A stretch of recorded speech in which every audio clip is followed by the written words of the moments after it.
Hello everyone, welcome to Vidhya Explain series. Today's topic of discussion is marital rape. So the important points for discussion, why this topic is in news, what are the current provisions related to rape and marital rape, and number three, arguments from both sides. And then we will also discuss why there is a need for criminalizing marital rape. So let's start. So the topic is in news. Why this topic is in news? So the Delhi High Court, the matter is in the Delhi High Court. The Delhi High Court is hearing a clutch of petitions challenging the exception to Section 375 of the Indian Penal Code, which exempts forceful sexual intercourse by a man with his own wife from the offense of rape, provided the wife is above 15 years of age, also known as the marital rape exception. So, there is a petition in the Delhi High Court. The Delhi High Court is hearing many petitions related to criminalization of marital rape. So the provision of rape. So section 375 of Indian Penal Code deals with offense of rape. Offense of rape. And under this section, there is an exception. Exception is there. Exception is related to marital rape. So what is this? So it says that if a man forcefully does intercourse with her wife, with her wife who is above 15 years of age, 15 years. So the exception is basically if a man commits sexual intercourse with his wife who is above 15 years of age without her consent. So there are three things that you have to remember. That is a forceful wife. The age of wife must be more than 15, and it should be the sexual intercourse should be without consent. So this is marital rape. So, and under section 375, marital rape is not an offense, it is an exception. So this section says that if a man forcefully commits sexual intercourse with his wife who is above age 15 is not a rape. So marital rape is an exception. That's why there are petitions in the Delhi High Court to remove this exception and to criminalize this offense. In the later part, we will discuss why there is a need to criminalize and what are the arguments from both the sides that we'll discuss.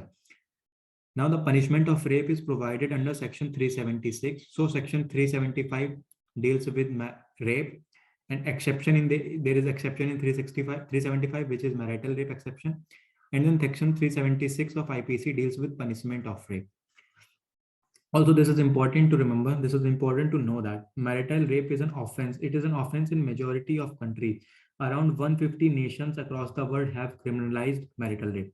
So around 150 countries have criminalized. India is only some around one of 30-40 countries who have not criminalized marital rape. So the petitions before Delhi High Court asking for marital rape to be criminalized are an outcome of government's refusal to pay heed to landmark report by Justice J.S. Verma committee constituted in the aftermath of horrific Nirbhaya gang rape. So after Nirbhaya gang rape of 2012, a committee was set up under the chairmanship of Justice J.S. Verma. And Justice J.S. Verma has recommended for the criminalization of marital rape.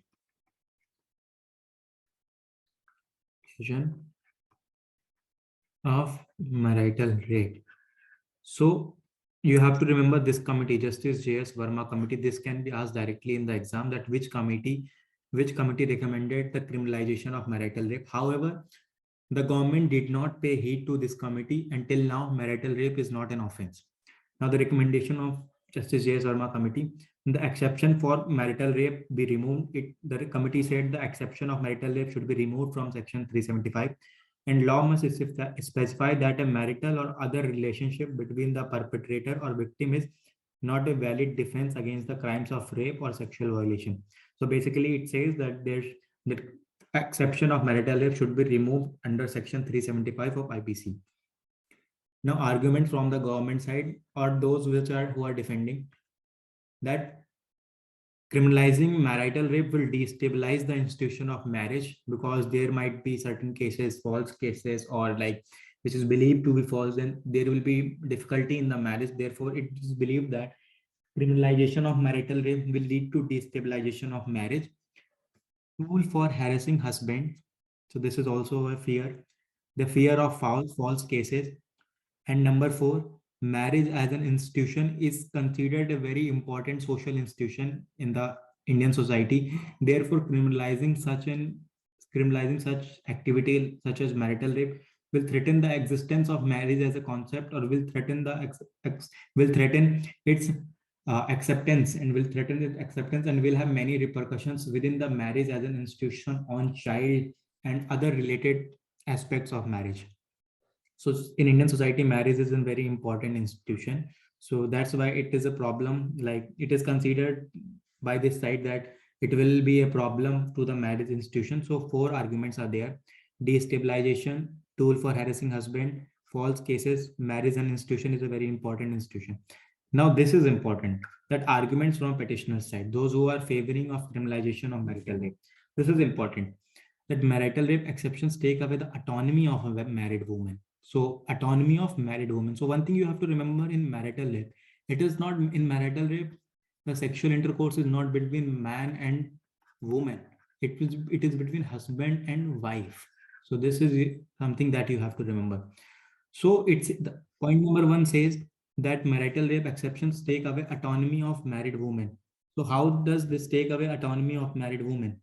So I'll tell you how this happened. So what this point means that if marital rape is not an offense, then the husband can forcefully indulge in sexual activity with her wife forcefully, and the woman cannot say no, can't say no.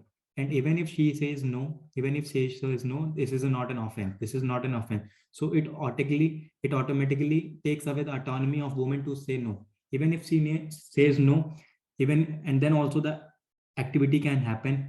And what recourse she has? She does not have any recourse. She can go and file complaint under another law, for example, domestic violence. But since marital rape is not an offense, therefore this cannot be considered as a rape.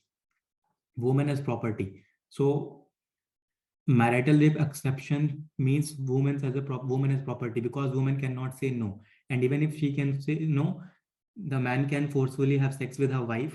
And that's why it becomes like woman is a property of her husband, and she does not have any right to say yes or no for the sexual activity. Therefore, it becomes important to criminalize this.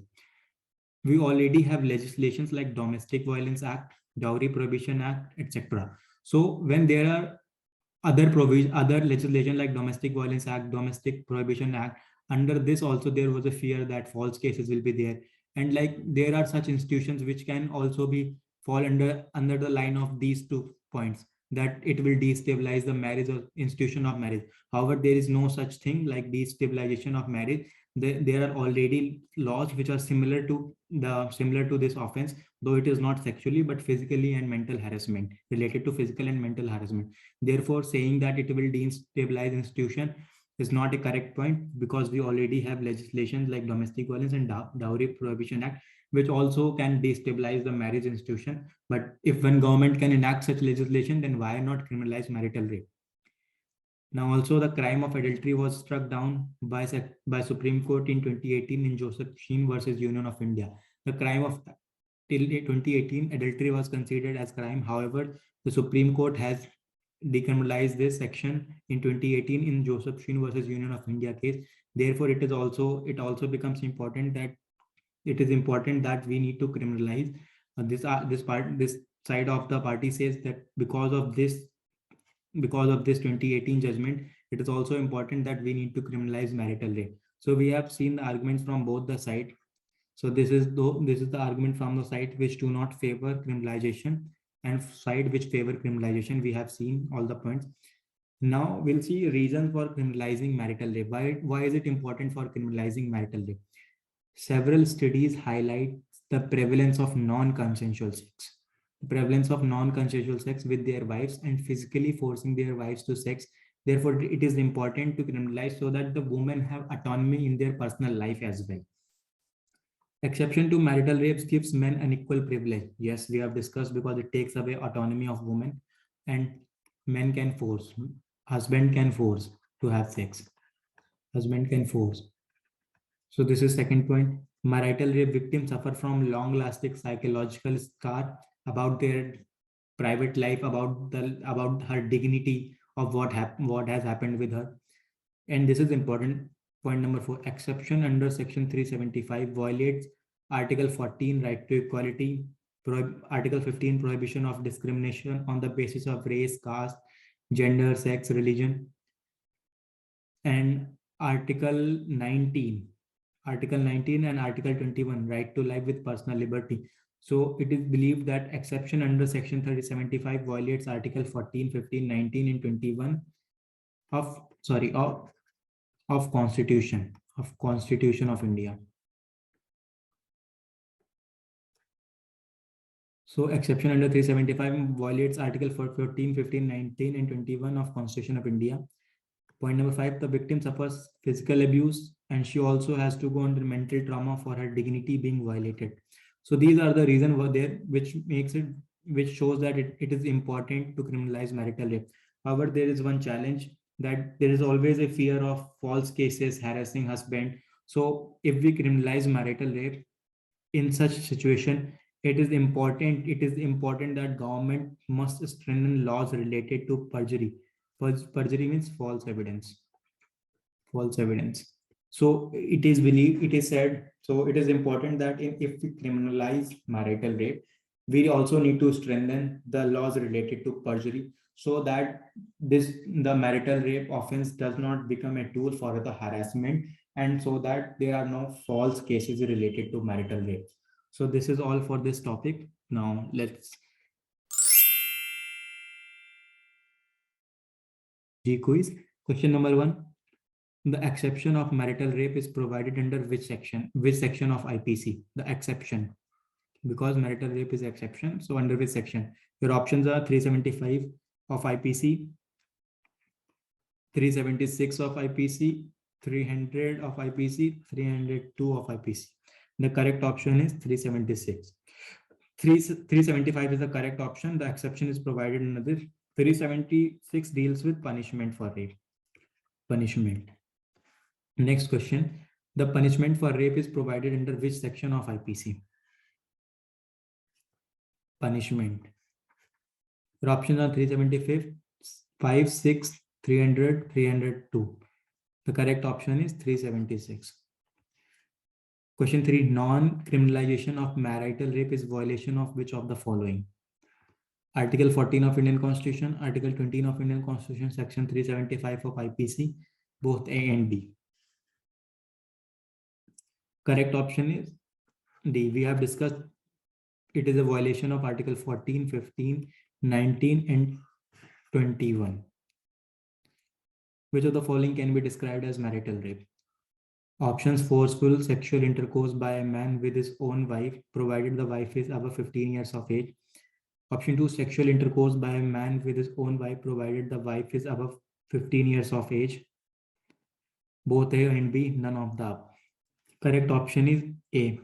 So what is missing here? In option B, the term forceful.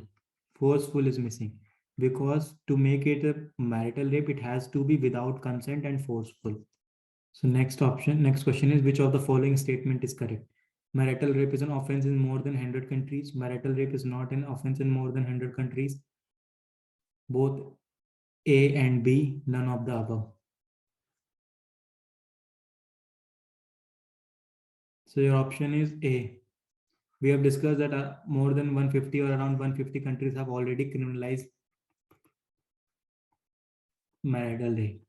India is one of like few countries which still haven't criminalized marital rape. So in this session, we have discussed about marital rape. What is marital rape? Section 375, 376. We have discussed Article 14, 15, 16, 19, and 21, that marital rape is violation of these articles. We have discussed Justice J.S. Verma committee, and we have discussed arguments from both sides, and we have discussed the reasons for criminalizing. So this is all you have to remember in this topic for a CLAT examination. Thank you. Stay logical with Vidikya, your best pal in CLAT preps.